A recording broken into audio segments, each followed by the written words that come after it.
સુરતના લાલગેટ વિસ્તારમાં પોલીસને મોટી સફળતા મળી છે। ચિલ્ડ્રન નોટો સાથે 2 શખ્સોની ધરપકડ કરવામાં આવી। સુરતમાં પેટ્રોલિંગ દરમિયાન અશક્તા આશ્રમ પાસે જૂની અશક્તા હોસ્પિટલ કેન્ટીન પાસે એક મહિન્દ્રા જાયલો ગાડીમાં 2 ઈસમો શંકાસ્પદ જણાવી આવ્યા હતા।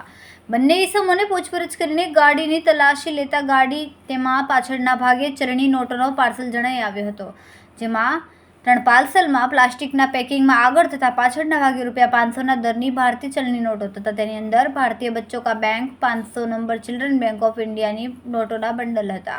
તેમજ ગાડીના ડેશબોર્ડમાંથી ભારતીય ચલણી નોટો મળી આવી હતી, જે બાબતે એફએસએલની ટીમ બોલાવીને પ્રાથમિક પરીક્ષણ કરવામાં આવ્યું અને તમામ નોટો તથા અન્ય મુદ્દામાલ કબજે કર્યું હતું।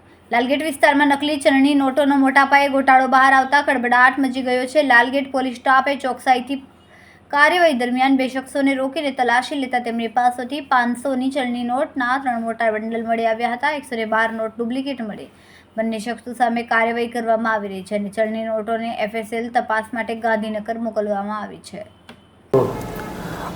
ગઈકાલ લાલગેટ પોલીસની ટીમ પેટ્રોલિંગમાં હતી દરમિયાન અશક્તા આશ્રમ, અશક્તા હોસ્પિટલ કેન્ટીન પાસે એક મહિન્દ્રા કંપનીની ગાડી શંકાસ્પદ જણાઈ આવેલ અને જેમાં 2 ઈસમો બેઠેલા હતા। આ બાબતે તપાસ કરતા ગાડીની અંદરથી 2 ઈસમો મળી આવેલ, જેમના નામ છે મંસૂર સુલેમ મોહમ્મદ આરિફ અને અકરમ અલી અનવર અલી શેખ, રહે બંને હરિપુરા રામપુરા લાલગેટ।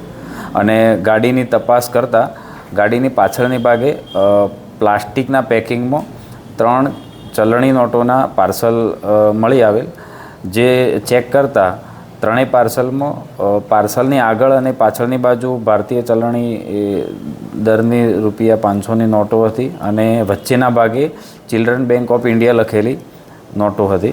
આ બાબતે એફએસએલ અધિકારીને બોલાવી અને નોટોનું પ્રાથમિક પરીક્ષણ કરી અને એફએસએલ ગાંધીનગર મોકલી આપવા તજવીજ કરેલ છે અને આ નોટો બાબતે પ્રાથમિક પૂછપરછ કરતો તેને ઠાકોરભાઈ મગનભાઈ પરમાર, રહે રાંદેર તાળવાડીવાળો આપી ગયેલાનું જણાયેલ છે અને આ નોટો ખરેખર ડુપ્લિકેટ છે કેમ એ બાબતે એફએસએલમાંથી અભિપ્રાય આવ્યાથી આગળની તપાસ થશે અને અત્યારે જાણવા જોગ નોંધી અને આગળની પૂછપરછ કરી તપાસ ચાલુ છે। નહીં, અત્યારે પ્રાથમિક તપાસમાં કોઈ આવી વિગત બહાર